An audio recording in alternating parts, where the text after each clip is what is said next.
So David and James, thanks ever so much for joining us today. Thank you for having us. That's quite alright. So a couple of questions. What do you think would be your favourite episode ever of Angel? My favourite episode of Angel? First episode, season 1, first show.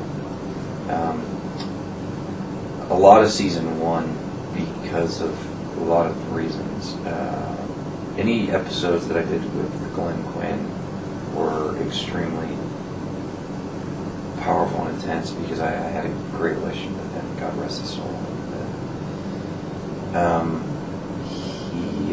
He really opened up my eyes to a lot of things. Episode, I think season 2, from what I can remember. It's a tough question because I have to really race my mind and think about what really hits me. And I'd have to go right to season 5 as far as that's concerned because I don't really remember what happened in 4.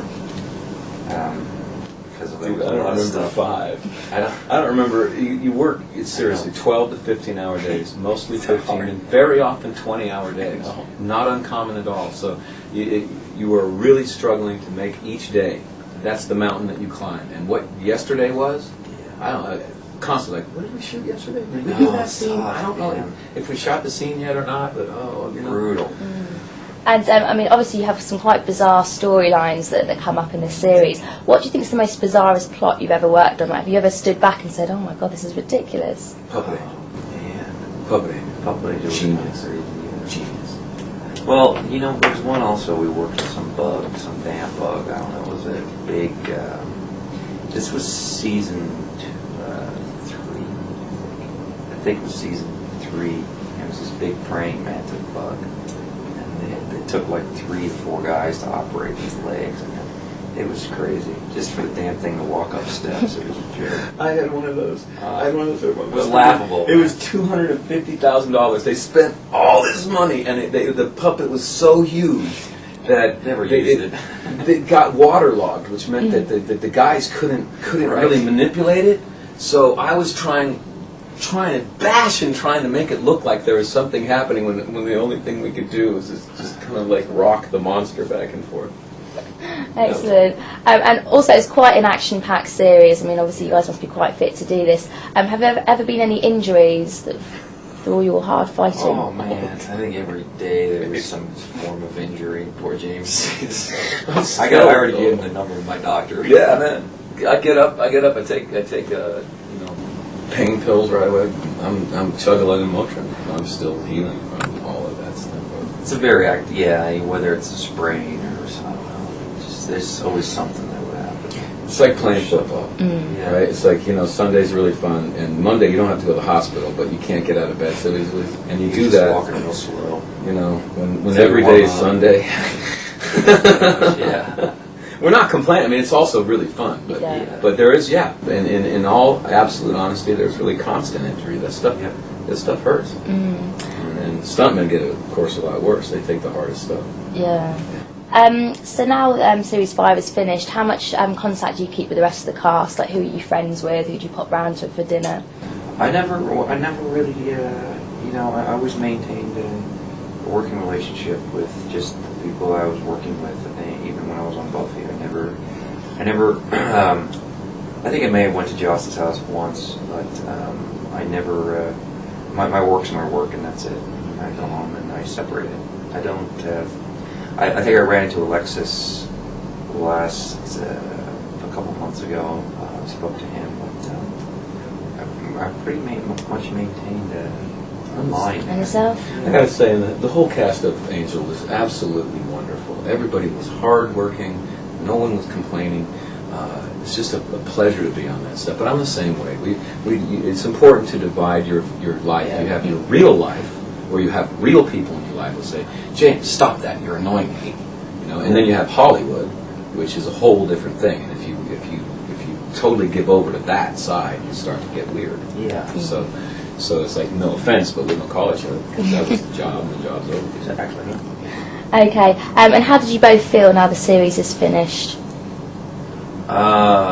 Great. I mean, I've experienced a great run with it, and I feel as though we gave great show to a lot of great fans, and with these DVDs, I think that they can hold on to them and go back and revisit some amazing shows that were 120 some shows, and you know, there's a lot of work, and a lot of people put a lot of work into those shows, and everyone should be proud of what they've done and what they've accomplished. So I think it was ended great. You know, it's just it's a nice way to give them back. So. I was much more excited to go over on Angel than I had been on Buffy, because on Buffy it was very hard to use the character very much. Thematically, it was hard to work him in. Over on Angel, it was kind of obvious that I could kind of get more in the mix. And plus, it's a guy's show, and there's a lot more stunts going on. People get set on fire, and you stab bugs all the time. There's more of that. Now, both your characters followed quite a similar story arc. So you were a human that became a vampire, killed thousands, then you got a human soul, and you had to deal with the guilt of killing all these vampires. Now, how do you think they coped with these events in completely different ways? Oh man, as far as the character was concerned, he coped with himself on a daily basis of just survival of his own conscious and on whatever he was unconscious. So I think that's really an internal thing for him. I mean, he kind of struggles with that daily. It did. Whereas Spike just transports all of his worry that he will never be redeemed, that he's done so many horrible things that he is unredeemable. He just transports that over and blames Angel for it all. Yeah. You're a big faker, but he's talking about himself. Yeah. So a little less mature on Spike's side.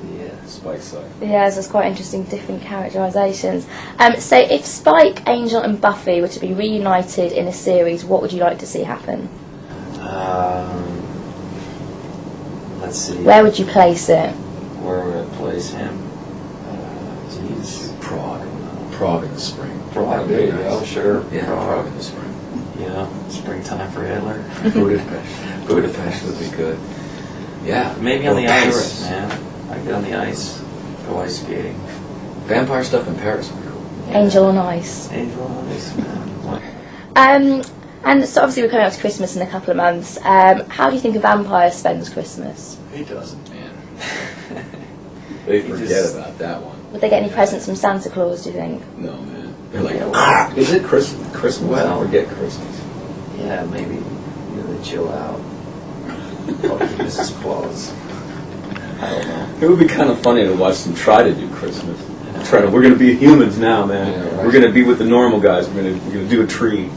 Yeah. Okay, so now the series is finished, obviously you're both moving on to different things. David, you were telling me about a film you're going to be in, and James, I've heard something about you being a band, so perhaps if you want to tell me a bit about your plans for the future? Oh man, jeez. Yeah, I've been fortunate to do some films, and I'm working on a movie now, and I've done 3. I got The Crow is still in post-production. Hasn't come out yet. Everyone keeps asking when's The Crow coming out. Your guess is as good as mine on that one. Hopefully maybe in the next year it will. I know they're doing a lot of optical work on that right now. I've been able to do 3 great movies, and just working, doing some great characters, having fun. I just split up my band. It was time. But taking the material that we were working on a new album, which is not going to come out, but I'm taking my material from that album and doing my own album solo, which is really surprisingly good. Keeping the same producer that the band was using, but what I'm getting is a sound that is a lot closer to what I hear when I write the songs, because I always felt that they very much became Ghost of the Robot songs when the band got a hold of them, which is exactly what needs to happen, but I never really got to hear what I heard. So that's really fun, and basically I've been turning down a lot of roles where they want me to be a demon or a drug addict or a rock star or a vampire or any of that, and I don't want to really. I want to play human beings. Okay, now we've seen quite a lot of American stars come over, especially to London, to hit the stage. Have you been offered any stage roles, or would you consider this at all?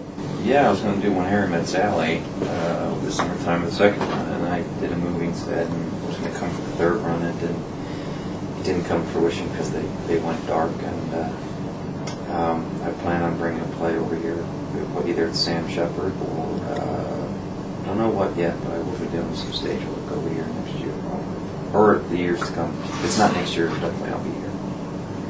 Excellent. And I'll be here doing the stage reading of The Rape of Lucrece a little later, a few months actually. But unfortunately, I have family commitments that preclude me being able to be away from home long enough for a theatrical run, which kind of kills me, because I think I would have loved to come to London and see if I can